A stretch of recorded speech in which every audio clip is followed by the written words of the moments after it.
Olá, tudo bem? Estamos começando o nosso programa hoje, mais uma vez aqui felizes. Felizes com sua companhia. Bem-vindos, bom começo de semana, muitas alegrias. Que Deus abençoe a você. Hoje nós estamos aqui prontos para fazermos um programa com uma dinâmica diferente. Hoje nós queremos falar, primeiro, um assunto que os pais precisam muito entender e compreender para que isso construa toda uma dinâmica de família feliz. A sexualidade dos filhos. Você sabe que eu apresento toda semana, nós temos de quinta para sexta, meia-noite, o programa Sem Tabus, onde a gente fala de sexualidade ou de sexo propriamente dito para a vida adulta, para os casais.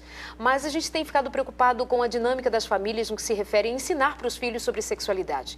E os pais precisam saber como lidar com as perguntas dos filhos. Quando o filho pergunta para a mãe ou para o pai, papai, como eu nasci, de onde eu vim, e você ainda quer dizer para ele, contar para ele a história da cegonha, talvez isso já não funcione mais, porque também, de alguma forma, nunca funcionou, nunca foi a verdade. E quando nós estamos aqui trabalhando com família, com saúde emocional, nós estamos trabalhando com as questões que envolvem a felicidade, a boa estrutura de uma família, a gente tem pensado e se preocupado também em atender essa necessidade. Como que pais, mães, como que os educadores, como que você pode ensinar sobre sexualidade para o seu filho?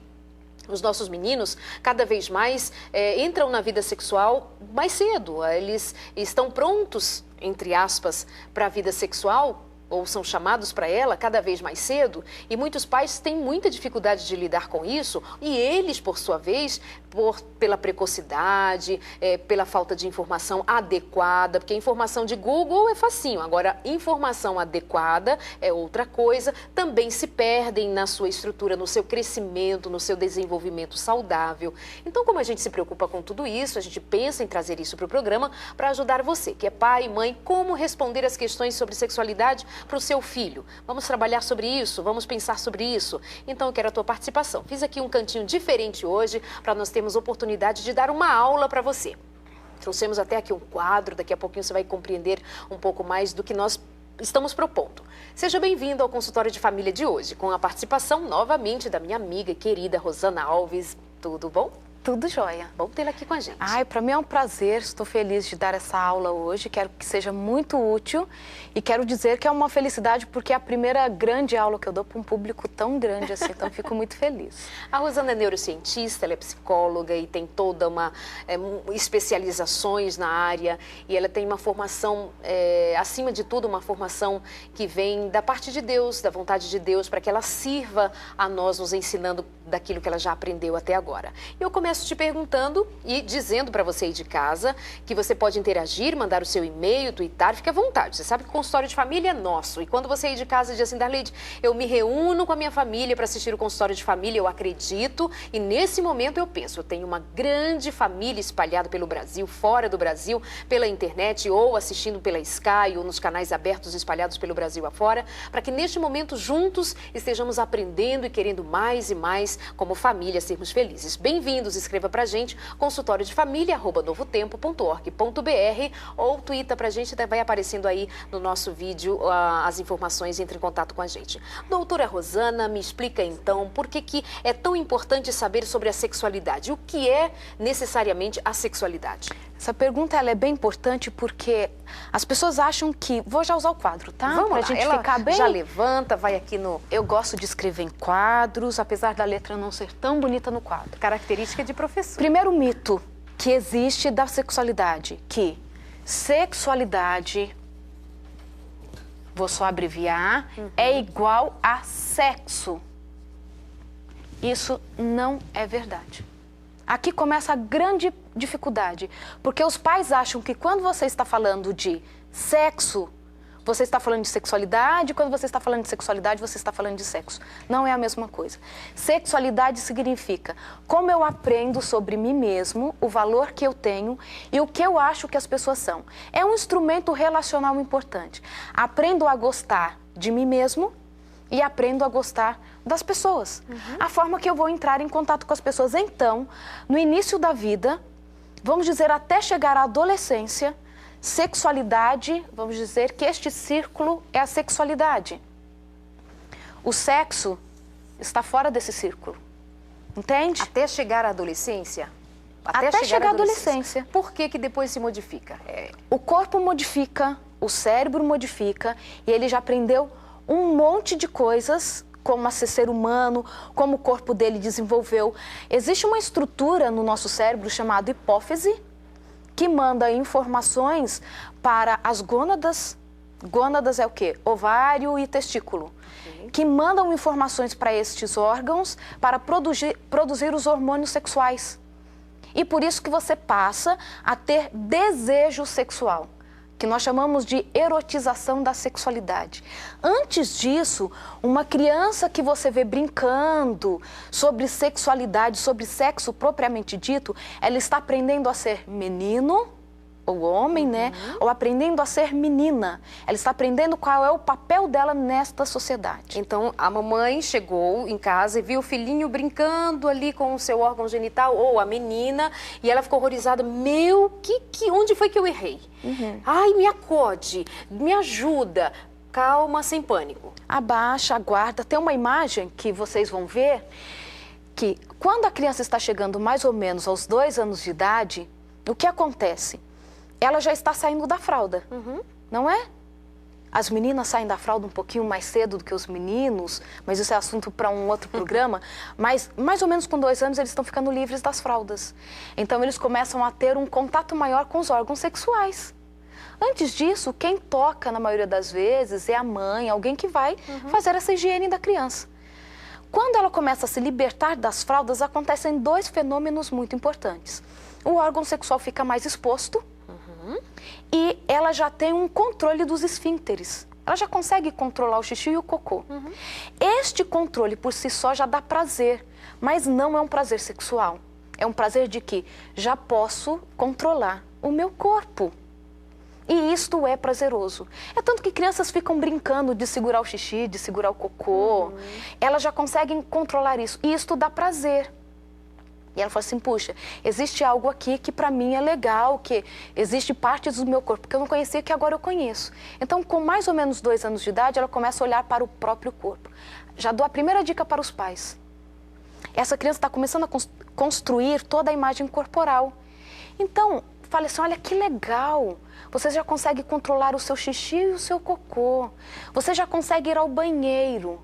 E a criança vai construindo a ideia de que ela pode ter controle sobre o corpo dela e ela não precisa entregar o controle do corpo dela para outras pessoas. Você já começa a prevenir aí um abuso sexual. Ela pode controlar este corpo e isso é bom. Você já pode ensinar uma segunda coisa. Existem alguns comportamentos que nós podemos fazê-lo em público e outros só no privado. Em público, são o abraçar, o beijar, estar com os amigos. Mas da mesma forma que ela só faz o cocô e o xixi no banheiro, existem coisas que ela só vai fazer no ambiente privado. Por exemplo, mesmo o ato sexual é uma coisa que é privada, não é algo público. Tomar banho é uma coisa que você faz dentro do banheiro, é uma coisa privada e não pública. Fala assim, puxa, é óbvio que o sexo é algo que você faz no privativo.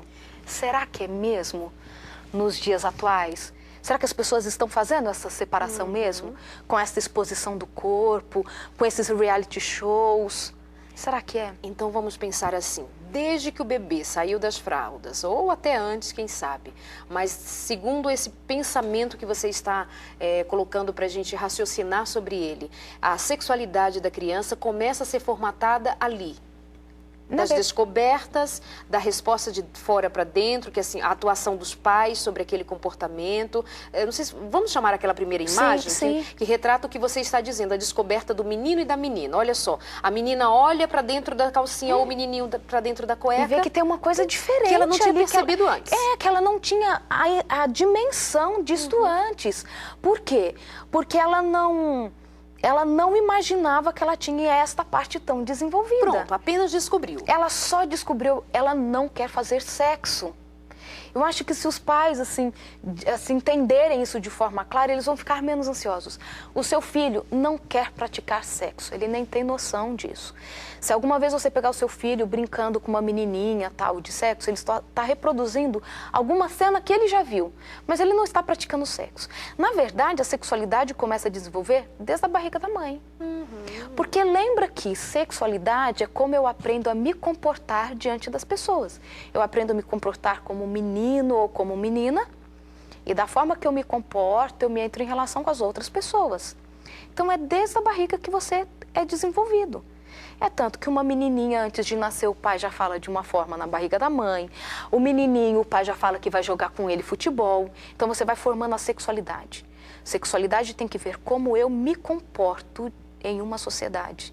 E como eu comporto diante do meu próprio corpo. Mas lá com os 2 anos, com essa libertação das fraldas, que ele vai perceber o corpo. Esse é o primeira grande fase.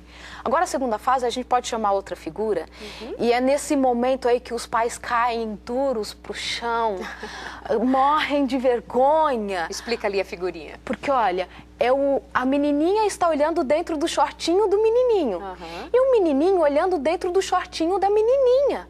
E o pai está lá atrás, assim, perdeu as forças, não sabe como reagir, desmaiou. E o que a gente faz numa hora dessa? A grande questão é, pensa bem, vamos acompanhando o raciocínio. Olha, a criança, ela descobriu que ela tem um órgão genital, ok? Ok. E ela ficou feliz com essa descoberta, isso trouxe prazer para ela.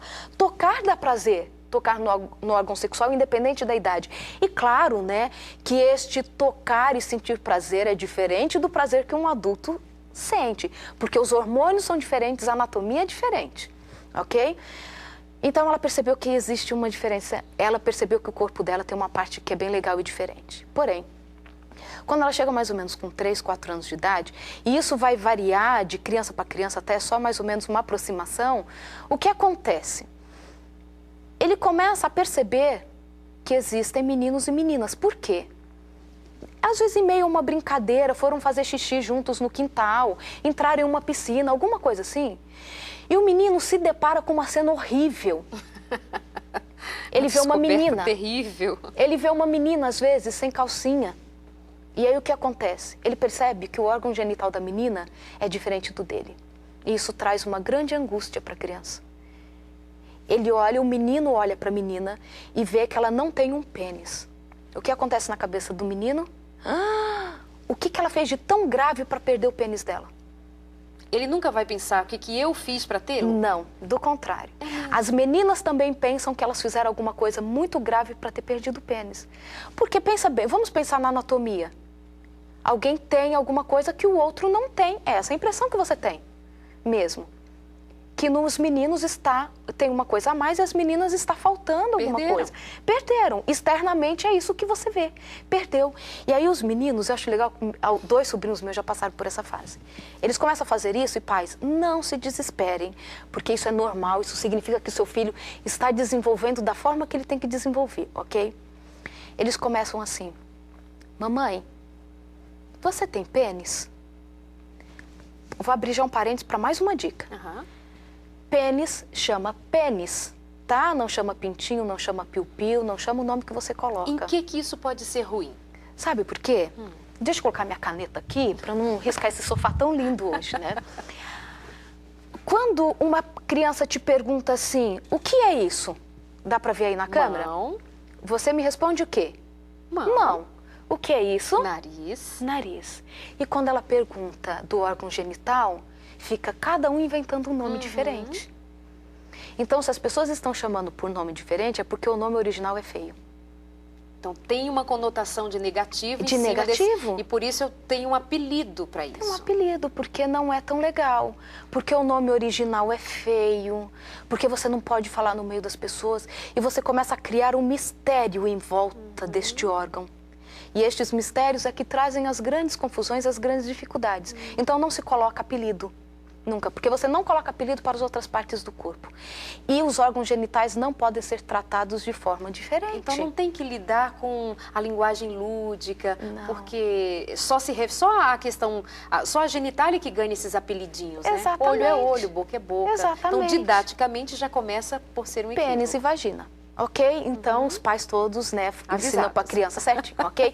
Aí chegou uma visita na sua casa, a sua criança, na maioria das vezes, ela vai correr e perguntar. Você tem pênis? Ela está hiper curiosa. Ela está hiper curiosa. Porque não é possível. Será que é só ela que tem ou ela que não tem? A menina também tem esse medo, só que o menino pergunta mais. Porque a menina, coitada, já deu errado mesmo, ela já perdeu. Ela vai ter só que descobrir o que ela fez de errado para ter perdido o pênis. O menino não, ele ainda está na angústia que ele vai perder. Então ele precisa descobrir se as pessoas que ele gosta têm ou não têm. Ai, que dó.